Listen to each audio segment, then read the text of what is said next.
പാലക്കാട് ലക്കിടിയിൽ കാറും സ്കൂട്ടറും കൂട്ടിയിടിച്ച് സ്കൂട്ടർ യാത്രികന് ദാരുണാന്ത്യം.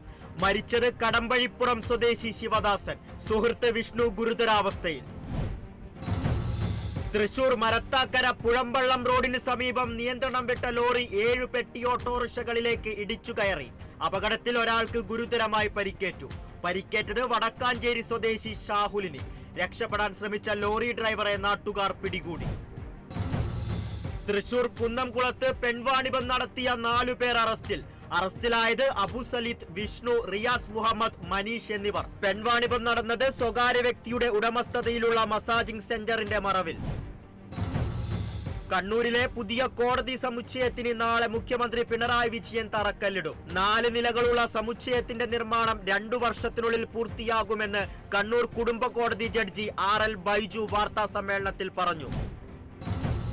മലപ്പുറം പൊന്നാനിയിൽ കേരള വിഷൻ കേബിൾ TV മേഖലയിൽ പ്രവർത്തിക്കുന്നവർക്കായി TMC ഡിജിറ്റൽ പ്രൈവറ്റ് ലിമിറ്റഡിന്റെ നേതൃത്വത്തിൽ ബിസിനസ് മീറ്റ് സംഘടിപ്പിച്ചു. ചടങ്ങ് COA സംസ്ഥാന വൈസ് പ്രസിഡന്റ് രാജ്മോഹൻ മാമ്പ്ര ഉദ്ഘാടനം ചെയ്തു.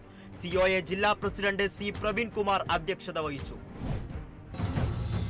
കോട്ടയം തലപ്പുലത്ത് ആഗോള സീനിയർ സിറ്റിസൺസ് ദിനാഘോഷങ്ങളുടെ ഭാഗമായി നിറവ് 2024 എന്ന പേരിൽ വയോജന കൂട്ടായ്മ സംഘടിപ്പിച്ചു. കൂട്ടായ്മ സംഘടിപ്പിച്ചത് തലപ്പുലം സർവീസ് സഹകരണ ബാങ്കിന്റെയും ടൂറിസം പ്രൊമോഷൻ ആൻഡ് വെൽഫെയർ സൊസൈറ്റിയുടെയും നേതൃത്വത്തിൽ. പരിപാടി മാണി സി കാപ്പൻ MLA ഉദ്ഘാടനം ചെയ്തു. ശക്തമായ കാറ്റിൽ കോട്ടയം തിരുനക്കര മഹാദേവ ക്ഷേത്രത്തിലെ രുദ്രാക്ഷമരം കടപുഴകി. 40 വർഷത്തിലധികം പഴക്കമുള്ള മരമാണ് കടപുഴകിയത്. അപകടത്തിൽ ബലിക്കൽപുര ഭാഗികമായി തകർന്നു. ശക്തമായ കാറ്റിൽ കോട്ടയം ചങ്ങനാശ്ശേരിയിലെ വിവിധയിടങ്ങളിൽ വ്യാപക നാശനഷ്ടം. വാഴപ്പള്ളിയിൽ തെങ്ങ് വീണ് വീട് തകർന്നു. കോലാപ്പറമ്പിൽ മണിയപ്പൻ അമ്പാച്ചന്റെ വീടാണ് തകർന്നത്. അപകടത്തിൽ കുടുംബത്തിന് പരിക്കേറ്റു. കോട്ടയം വൈക്കത്ത് വഴിയോര കച്ചവടക്കാരെ ഒഴിപ്പിക്കുന്നതിനിടെ സംഘർഷം. ഒഴിപ്പിക്കലിനെ CPI നേതാക്കളും കച്ചവടക്കാരും തടഞ്ഞു. പോലീസ് എത്തി CPI നേതാക്കളെ അറസ്റ്റ് ചെയ്തു. അറസ്റ്റ് ചെയ്തവരെ വിട്ടയക്കണമെന്ന ആവശ്യവുമായി വൈക്കം MLA CK ആശയുടെ നേതൃത്വത്തിൽ പോലീസ് സ്റ്റേഷനു മുന്നിൽ പ്രതിഷേധം നടത്തി.